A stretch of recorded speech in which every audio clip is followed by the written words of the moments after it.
കർത്താവിൻ്റെ അതിപരിശുദ്ധ നാമം വാഴ്ത്തപ്പെടുമാറാകട്ടെ. പെനിമിനിസിന്റെ സ്നേഹവും വന്ദനവും അറിയിച്ചു. ഇന്ന് നാം ചിന്തിക്കുന്നത് അപ്പോസ്തല പ്രവൃത്തി 17-26-27 വചനങ്ങൾ. ഭൂതലത്തിലെങ്ങും കുടിയിരിപ്പാൻ അവൻ ഒരുത്തനിൽ നിന്ന് മനുഷ്യജാതിയെ ഒക്കെയും ഉളവാക്കി അവരുടെ നിവാസത്തിന് അതിരുകളും കാലങ്ങളും നിശ്ചയിച്ചു. കണ്ണുകളടയ്ക്കാം, പ്രാർത്ഥിക്കാം. പരിശുദ്ധനായ ദൈവമേ, തിരുവെഴുത്തിലൂടെ അങ്ങ് ഞങ്ങളോട് സംസാരിക്കണം. കർത്താവെ, എഴുതപ്പെട്ട വചനം അത് പ്രാവർത്തികമായി തീരുവാൻ അങ്ങയോട് പ്രാർത്ഥിക്കുന്നു. യേശുവിൻ്റെ നാമത്തിൽ തന്നെ, ആമേൻ. ഇവിടെ അഥേനയിൽ വെച്ച് ഒരു കൂട്ടർ എപ്പിക്കൂര്യരും സ്തോയിക്കരും തത്വജ്ഞാനികളും ഒക്കെ ചേർന്ന് അദ്ദേഹത്തിനെ അരയോപക കുന്നിന്മേൽ കൊണ്ടുവന്നു. അവർ പൗലോസിനെ പിടിച്ചുകൊണ്ട് അരയോപക കുന്നിന്മേൽ കൊണ്ടുവന്നു. പൗലോസ് ഭയപ്പെട്ടൊന്നുമില്ല. അദ്ദേഹം ആ സ്ഥലമൊക്കെ ചുറ്റി നടന്ന് കണ്ടപ്പോൾ അവരുടെ പൂജാസ്ഥാനങ്ങളെ, ആ സ്ഥലവാസികളുടെ പൂജാസ്ഥാനങ്ങളെ കണ്ടു. അദ്ദേഹം ചുറ്റി നടന്നിങ്ങനെ വീക്ഷിക്കുമ്പോൾ അവിടെ അജ്ഞാതദേവൻ എന്നുള്ള ഒരു എഴുത്തുള്ള ഒരു വേദിക്കൽ. ആ അജ്ഞാതദേവൻ അവർക്ക് തന്നെ അറിഞ്ഞൂടാ. ചിലർ ആരാധിക്കുന്നതും പ്രാർത്ഥിക്കുന്നതും സേവിക്കുന്നതും എന്തിനെന്നറിയാതെ, ഏതാണെന്നറിയാതെ അവയുടെ മുമ്പിൽ മുട്ടുമടക്കുകയും അവയ്ക്ക് കാഴ്ചകൾ കൊടുക്കുകയും അവയെ ദൈവമെന്ന് വിളിക്കുകയും ചെയ്യുന്നവരുണ്ട്. പല മനുഷ്യരെയും സംരക്ഷിക്കുന്നു. അവന് ആവശ്യമുള്ളത് കുടിക്കാനും ഭക്ഷിക്കാനും ഒക്കെ കൊടുക്കുന്നു. അവന് പാർപ്പിടവും എല്ലാം ദൈവം സൃഷ്ടിച്ച ഭൂമിയിൽ തന്നെയാണ്. അതിനൊരു കാലവും സമയം ദൈവം നിശ്ചയിച്ചാക്കി. എവിടെ ജനിക്കണമെന്നും എവിടെ പാർക്കണമെന്നും അവനുള്ളവർ ആരായിരിക്കും ദൈവം നിശ്ചയിച്ചാക്കിയിട്ടുണ്ട്. അതുപോലെയാണ് ഓരോരുത്തരുടെയും ജീവിതത്തിൽ സംഭവിക്കുന്നതും സംഭവിച്ചു കൊണ്ടിരിക്കുന്നതും സംഭവിക്കാൻ പോകുന്നതും. അവിടെ പൗലോസ് പറയുകയാണ്, താൻ എല്ലാവർക്കും ജീവനും ശ്വാസവും സകലവും കൊടുക്കുന്നവൻ. അതുകൊണ്ട് തന്നെ മനുഷ്യ കൈകളാൽ ദൈവത്തിന് മനുഷ്യന്റെ ശുശ്രൂഷ ആവശ്യമില്ല. മനുഷ്യൻ ദൈവത്തെ ശുശ്രൂഷിക്കേണ്ട ആവശ്യമില്ല. മനുഷ്യന്റെ പണമോ മനുഷ്യന്റെ സമ്പത്തോ മനുഷ്യന്റെ മന്ദിരങ്ങളോ മനുഷ്യനുണ്ടാക്കുന്ന വീടുകളിലോ അവിടെ ഒന്നും ദൈവം വസിക്കുന്നില്ല. പൗലോസ് അപ്പോസ്തലൻ 17:28 പറയുന്നുണ്ട്, അവനിലല്ലോ നാം ജീവിക്കുകയും ചരിക്കുകയും ഇരിക്കുകയും ചെയ്യുന്നത്. ഇത് മനുഷ്യൻ മനസ്സിലാക്കുന്നില്ല. സ്വർഗാദി സ്വർഗവും ആകാശവും ഭൂമിയും നിറഞ്ഞിരിക്കുന്ന ദൈവമല്ലയോ ഞാൻ. യിരെമ്യാപ്രവാചകനിലൂടെ ദൈവം സംസാരിക്കും. യിരെമ്യാപ്രവാചകനിലൂടെ ദൈവം സംസാരിക്കുകയാണ്, ഞാൻ ആകാശവും ഭൂമിയും നിറഞ്ഞിരിക്കുന്ന ദൈവമല്ലയോ. സ്വർഗാദി സ്വർഗവും ആകാശവും ഭൂമിയും നിറഞ്ഞിരിക്കുന്ന ഈ ദൈവത്തെ വിട്ട്, ഈ ദൈവത്തെ ഒളിച്ച് ഒരു മനുഷ്യനും ഒരിടത്തും പാർക്കാൻ കഴിയത്തില്ല. ബൈബിൾ പറയുന്നു, ഞാൻ കാണാതെ വണ്ണം ആർക്കെങ്കിലും മറയത്ത് ഒളിപ്പാൻ കഴിയുമോ. അതുകൊണ്ടാണ് പൗലോസ് അപ്പോസ്തലൻ പറഞ്ഞത്, അവനിലല്ലോ നാം ജീവിക്കുകയും ചരിക്കുകയും ഇരിക്കുകയും ചെയ്യുന്നത്. ഇപ്പോൾ ജീവനുള്ള ഈ ദൈവം, ജീവിപ്പിക്കുന്ന ഈ ദൈവത്തെ മനുഷ്യൻ ഭൂമിയിൽ വച്ച് കണ്ടെത്തി ഈ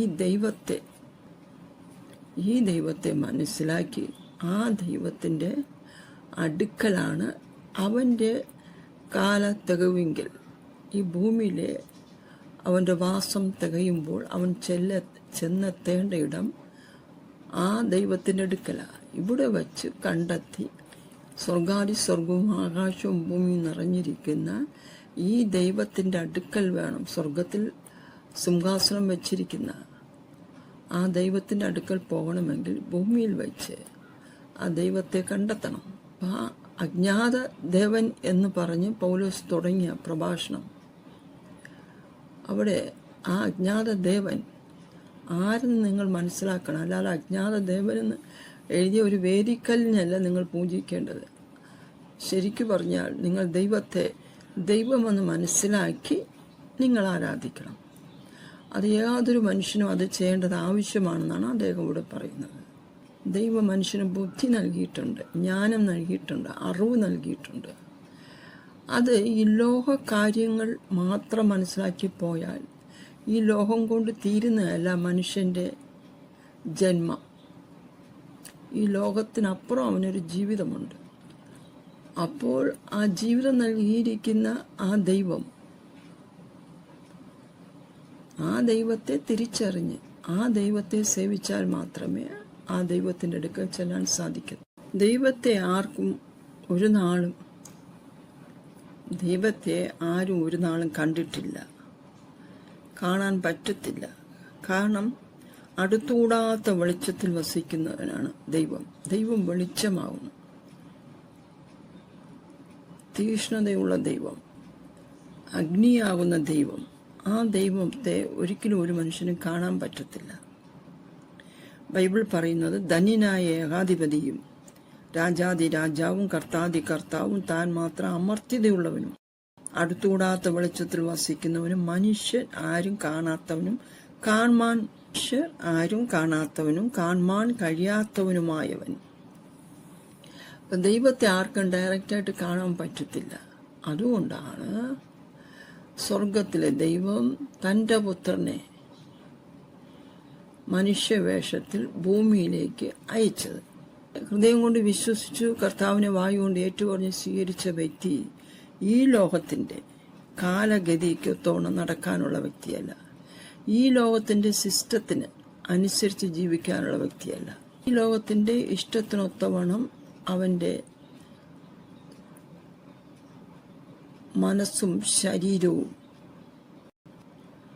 ഈ ലോകത്തിൻ്റെ ഇഷ്ടത്തിനൊത്തവണ്ണം മൂവ് ചെയ്യുന്നുണ്ട്, പ്രവർത്തിക്കുന്നുണ്ടെങ്കിൽ ആ വ്യക്തിക്ക് ദൈവവുമായി ചേർന്ന് പോകാൻ പറ്റില്ല. ക്രിസ്തുവിനെ രക്ഷകനായി സ്വീകരിക്കുമ്പോൾ ഹോളി സ്പിരിറ്റ് ആ വ്യക്തിയുടെ ഉള്ളിൽ വരികയാണ്. അപ്പോൾ ആ ഹോളി സ്പിരിറ്റ് നമ്മുടെ ആത്മാവിൽ വസിക്കുന്നു. പരിശുദ്ധാത്മാവ് നമ്മുടെ ആത്മാവിൽ വസിക്കുമ്പോൾ ഇച്ഛയ്ക്കൊത്തവണ്ണം ആണ് നമ്മുടെ സ്പിരിറ്റും ബോഡിയും പ്രവർത്തിക്കുന്നതെങ്കിൽ പരിശുദ്ധാത്മാവ് നമ്മിൽ പ്രവർത്തിക്കത്തില്ല. യേശുക്രിസ്തുവിനെ രക്ഷകനായി സ്വീകരിക്കുന്നതിന് മുമ്പ് നാം എല്ലാവരും ലോകത്തിൻ്റെ കാലഗതിയും അതുപോലെ ആകാശത്തിൻ്റെ അധികാരത്തിനും അനുസരണക്കേടിൻ്റെ മക്കളായി നാം ജീവിച്ചു.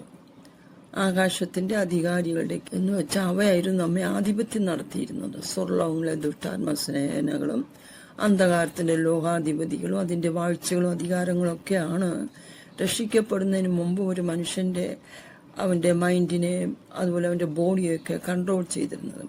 പക്ഷെ അതിൻ്റെ ആധിപത്യത്തിന് കീഴിൽ നിന്ന് വിടുവിച്ചു കൊണ്ടുവന്ന് ദൈവത്തിൻ്റെ രാജ്യത്തിലാക്കിയതിന് ശേഷവും പിന്നെയും ആ പഴയ സ്വഭാവവും ആ പഴയ പ്രകൃതവും ഇതൊക്കെയാണ് നമ്മിലുള്ളതെങ്കിൽ ദൈവവുമായിട്ട് നമുക്ക് എന്താ ബന്ധമുള്ളത്? ആ പഴയതുപോലെ ജഡമോഹങ്ങളിൽ നടന്ന് ജഡത്തിനും മനോവികാരങ്ങൾക്കും ഇഷ്ടമായത് ചെയ്തുകൊണ്ട് മറ്റുള്ളവരെ പോലെ ആകുന്നുവെങ്കിൽ നാമും മറ്റുള്ളവരും തമ്മിൽ ഒരു വ്യത്യാസവും. നമ്മിലെ ജഡസ്വഭാവം അത് മാറണം. സ്വയം മാറ്റാൻ കഴിയത്തില്ല.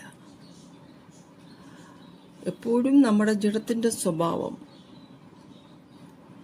അത് ജഡത്തിനുള്ളത് മാത്രമേ വേദപുസ്തകം പറയുന്നു, ജഡസ്വഭാവമുള്ളവർ ജഡത്തിനും ആത്മസ്വഭാവമുള്ളവർ ആത്മാവിനുള്ളതും ചിന്തിക്കുന്നു. എത്രയോ സത്യമാണത്. ജഡസ്വഭാവമുള്ളവർ എപ്പോഴും ജഡത്തിനുള്ളതേ ചിന്തിക്കത്തുള്ളൂ. ശരിക്കു പറഞ്ഞാൽ കോപവും ക്രോധവും ഷാഢ്യവും മാത്സര്യവും അസൂയ കൂച്ചാരം ജഡത്തിൻ്റെ സ്വഭാവങ്ങളാണ്, ജഡത്തിൻ്റെ പ്രകൃതം. ഇതെല്ലാം ക്രൂശിൽ കർത്താവിനോടൊപ്പം ക്രൂശിക്കപ്പെട്ടുവെങ്കിൽ മാത്രമേ ആത്മാവിൻ്റെ ഫലം, ആത്മാവിൻ്റെ സ്വഭാവം, ആത്മാവിൻ്റെ ഫലം നമ്മൾ വെളിപ്പെട്ടു വരത്തുള്ളൂ. അപ്പോൾ നമ്മുടെ ശരീരത്തിന് ആവശ്യമായ ആഹാരവും അതുപോലെ വെള്ളവും മറ്റുമൊക്കെ കൊടുക്കണം. ആ ഒരു കാര്യമല്ല ഇവിടെ പറയുന്നത്. അമിതമായി ശരീരത്തെ സൗന്ദര്യപ്പെടുത്തി ശരീരത്തിനു വേണ്ടി ധാരാളം പണം ചെലവഴിക്കുക, ഞങ്ങൾക്ക് വേണ്ടി ധാരാളം പണം ചെലവഴിക്കുക. ശരീരസുഖം എങ്ങനെ ആസ്വദിക്കാൻ പറ്റുമോ ആ രീതികളിലൊക്കെ ആസ്വദിക്കുക. അതിന് സമയം ചെലവഴിക്കുക, അതിന് പണം അധികമായി ചെലവഴിക്കുക, അതിന് എന്തും ചെയ്യുക. അതാണ് ഒരു ജഡീകൻ ചെയ്യുന്നത്. എന്നാൽ ആത്മാസ്വഭാവമുള്ളവൻ ആത്മാവിനുള്ളത് ചിന്തിക്കുന്നു. ആത്മാവ് എങ്ങനെ ദൈവത്തിൻ്റെ ആത്മാവുമായി ചേർന്നിരിക്കാൻ പറ്റും, എങ്ങനെ ദൈവത്തോട് അടുക്കാൻ പറ്റും, എങ്ങനെ ദൈവത്തെങ്കിൽ നിന്ന് പ്രാപിക്കാൻ പറ്റും, എങ്ങനെ ദൈവവുമായി സമയം സ്പെൻഡ് ചെയ്യാൻ കഴിയും, ദൈവത്തെ വെളിപ്പെടുത്തുവാൻ കഴിയും, മറ്റുള്ളവർക്ക് വെളിപ്പെടുത്തി കൊടുക്കാൻ കഴിയും, എങ്ങനെ ആത്മാക്കളെ നേടുവാൻ കഴിയും, എങ്ങനെ നിത്യരാജ്യത്തിൽ ജനത്തെ എങ്ങനെ കൊണ്ടുവരാൻ സാധിക്കും. ഇങ്ങനെ ആത്മാവിനുള്ള കാര്യങ്ങൾ, ആത്മമണ്ഡലത്തിലെ കാര്യങ്ങൾ. അപ്പം ജഡത്തിൻ്റെ ചിന്ത കൊണ്ടെത്തിക്കുന്ന മരണത്തിലാണ് ഞാൻ പറയുന്നില്ല, വേദപുസ്തകം പറയുന്നത്. ജഡത്തിൻ്റെ ചിന്ത മരണം, ആത്മാവിൻ്റെ ചിന്തയോ ജീവനും സമാധാനം. ഒരു ജഡിയൻ ഒരിക്കലും അവന് സമാധാനം കാണത്തില്ല. അവൻ സമാധാനം സൃഷ്ടിക്കുന്നവനായിരിക്കത്തില്ല. കാരണം ജഡത്തിനു വേണ്ടിയുള്ള എല്ലാ കാര്യങ്ങൾക്കും വേണ്ടി വഴക്കും വക്കാണോ ഉണ്ടാക്കുന്ന വ്യക്തികളായിരിക്കും. ജഡത്തിൻ്റെ ചിന്ത ദൈവത്തോട് ശത്രുത്വമാകുന്നു. അതൊരിക്കലും ദൈവത്തിന് കീഴ്പ്പെടുന്നില്ല, ദൈവവചനത്തിന് കീഴ്പ്പെടുന്നില്ല. എന്നാൽ നമുക്കൊരു വ്യത്യാസം ഉണ്ടാകണം. ആ വ്യത്യാസം ഉണ്ടാകും, നിശ്ചയമായി ഉണ്ടാകും. ദൈവത്തിൻ്റെ ആത്മാവിനോട് സഹകരിച്ചാൽ ആ വ്യത്യാസം നമ്മിലുണ്ടാകും. ദൈവാത്മാവ് നടത്തുന്നവർ ഏവരും ദൈവത്തിൻ്റെ മക്കളാകുന്നു. അപ്പം ദൈവാത്മാവ് നടത്തുന്നില്ല എങ്കിൽ യേശുവിനെ രക്ഷകനായി സ്വീകരിച്ചതുകൊണ്ട് മാത്രം ദൈവത്തിൻ്റെ മക്കളാകുന്നുണ്ടോ? ഇല്ല, ഒരിക്കലും ഇല്ല. റോമർക്കെഴുതിയ ലേഖനം 8:13 പറയുന്നു, നിങ്ങൾ ജഡത്തെ അനുസരിച്ച് ജീവിക്കുന്നുവെങ്കിൽ മരിക്കും നിശ്ചയം. എന്നാൽ ആത്മാവിനാൽ ശരീരത്തിൻ്റെ പ്രവൃത്തികളെ മരിപ്പിക്കുന്നുവെങ്കിലോ നിങ്ങൾ ജീവിക്കും. ഇവിടെയാണ് പരിശുദ്ധാത്മാവിൻ്റെ ആ മഹത്വം നാം ആഴത്തിൽ മനസ്സിലാക്കേണ്ടത്. ആ പഴയ സ്വഭാവത്തിലും പഴയ രീതിയിൽ തന്നെ നാം ജീവിക്കുന്നുവെങ്കിൽ നാം ഈ ആരാധിക്കുന്നതും പ്രാർത്ഥിക്കുന്നതും ഒക്കെ വ്യർത്ഥമല്ലേ? നമ്മുടെ സ്വഭാവത്തിന് വ്യത്യാസം വരണ്ടേ? അതുകൊണ്ടാണ് ഇവിടെ പറയുന്നത്, ആത്മാവിനാൽ ശരീരത്തിൻ്റെ പ്രവൃത്തികളെ മരിപ്പിക്കുന്നുവെങ്കിലോ നിങ്ങൾ ജീവിക്കും. അപ്പോൾ ആത്മാവിനാൽ, ദൈവത്തിൻ്റെ ആത്മാവിനാൽ നിശ്ചയമായിട്ടും നമ്മുടെ ശരീരത്തിൻ്റെ ഇച്ഛകളെ മരിപ്പിച്ചുകൊണ്ട്, നമ്മുടെ മനസ്സിൻ്റെ വികാരങ്ങളെ മരിപ്പിച്ചുകൊണ്ട്, പരിശുദ്ധാത്മാവിൻ്റെ നിയന്ത്രണത്തിന് കീഴിൽ നമ്മുടെ ആത്മാവും ദേഹവും വരേണ്ടതിന് ഒന്നാമത്തെ പ്രാർത്ഥന അതിനായിരിക്കണം. ഇങ്ങനെയുള്ള പ്രാർത്ഥനകൾ കേൾക്കാറ് പോലുമില്ല. എന്നാൽ വേദപുസ്തകം പറയുന്നു, നിങ്ങൾക്ക് വേണ്ടുവണ്ണം പ്രാർത്ഥിപ്പാൻ അറിയില്ല. അതുകൊണ്ട് ആത്മാവിൻ്റെ ചിന്ത ഇന്നതെന്ന് ഹൃദയങ്ങളെ പരിശോധിക്കുന്നതിനും അറിയുന്നു. എന്നാൽ നമ്മുടെ ആത്മാവ് ദൈവത്തിൻ്റെ ആത്മാവുമായിട്ട് ചേർന്നിരിക്കുന്നുവെങ്കിൽ, ചേർന്ന് പ്രവർത്തിക്കുന്നുവെങ്കിൽ, ചേർന്ന് ഉറ്റ ബന്ധത്തിലായിരിക്കുന്നുവെങ്കിൽ ചിന്ത മുഴുവനും ദൈവത്തെക്കുറിച്ചും ദൈവരാജ്യത്തെക്കുറിച്ചും ദൈവീയ ആത്മതലങ്ങളെക്കുറിച്ചുമായിരിക്കും. അതാ ഇവിടെ പറയുന്നത്, ആത്മാവിൻ്റെ ചിന്ത ഇന്നതെന്ന് ഹൃദയങ്ങളെ പരിശോധിക്കുന്നതിന് അറിയുന്നു. അപ്പോൾ നമ്മുടെ ആത്മാവ് ദൈവത്തിൻ്റെ ആത്മാവോട് ചേർന്നിരിക്കുന്നുവെങ്കിൽ നിശ്ചയമായിട്ട് നമ്മുടെ ചിന്തകളെ, ജഡത്തിൻ്റെ ചിന്തകളെ, മനസ്സിൻ്റെ വികാരങ്ങളെ ഒക്കെ മരിപ്പിച്ചുകൊണ്ട് പരിശുദ്ധാത്മാവിനാൽ നിയന്ത്രിക്കപ്പെട്ട് നമ്മുടെ ആത്മാവും ദേഹവും ക്രിസ്തുവിൽ ജീവിക്കുവാൻ നമ്മെ സഹായിക്കും. ക്രിസ്തുവിൽ വേരൂന്നിക്കൊണ്ട്, വചനത്തിൽ വേരൂന്നിക്കൊണ്ട് പരിശുദ്ധാത്മാവിനാൽ നമ്മുടെ ആയുസ്, നമുക്ക് വച്ചിരിക്കുന്ന കാലങ്ങളും സമയങ്ങളും, നമുക്ക് വച്ചിരിക്കുന്ന ആ സ്ഥലകാല പരിധിക്കുള്ളിൽ നിന്നുകൊണ്ട് ദൈവം വച്ചിരിക്കുന്ന കാര്യങ്ങൾ നമ്മിലൂടെ പൂർത്തീകരിപ്പാൻ ദൈവത്തിൻ്റെ ആത്മാവ് നമ്മോടൊപ്പം ഉണ്ടായിരിക്കും. കർത്താവ് നമ്മോടൊപ്പം ഉണ്ടായിരിക്കും. ദൈവം നമ്മെ സഹായിക്കും. ഈ വചനങ്ങളാൽ കർത്താവ് നമ്മെ അവരെ അനുഗ്രഹിക്കട്ടെ എന്ന് പറഞ്ഞുകൊണ്ട് ഞാൻ എൻ്റെ വാക്കുകളെ ചുരുക്കുന്നു. കണ്ണുകളടയ്ക്കാം. മഹാപരിശുദ്ധ ദൈവമേ, സ്വർഗസ്ഥനായ ഞങ്ങളുടെ പിതാവേ, അത്ഭുത മന്ത്രിയായ ദൈവമേ, ഞങ്ങളുടെ ശരീരമാകുന്ന, ഞങ്ങളുടെ മന്ദിരമാകുന്ന ദൈവസഭ യേശുബച്ച അങ്ങയുടെ ജനത്തിൻ്റെ ആത്മാവിനെ, ദൈവത്തിൻ്റെ ആത്മാവിൻ്റെ നിയന്ത്രണത്തിന് കീഴിൽ അപ്പോൾ കൊണ്ടുവരണമെന്ന് പ്രാർത്ഥിക്കുന്നു. ഞങ്ങളുടെ ആത്മാവും ദേഹവും പരിശുദ്ധാത്മാവിനാൽ നിയന്ത്രിക്കപ്പെട്ട് ദൈവത്തിൻ്റെ ഇഷ്ടപ്രകാരം ഞങ്ങളെക്കുറിച്ചുള്ള ദൈവത്തിൻ്റെ ഇഷ്ടം നിവർത്തിക്കപ്പെടേണ്ടതിന് അളവൂടാതെ അങ്ങയുടെ സാന്നിധ്യം കൃപയും ഞങ്ങളുടെ മേൽ പകർന്ന് ഞങ്ങളെ നിലനിർത്തുവാൻ ദൈവത്തോട് പ്രാർത്ഥിക്കുന്നു.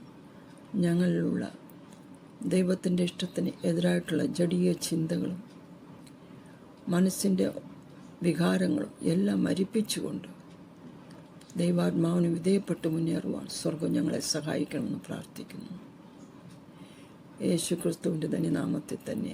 ആമേൻ.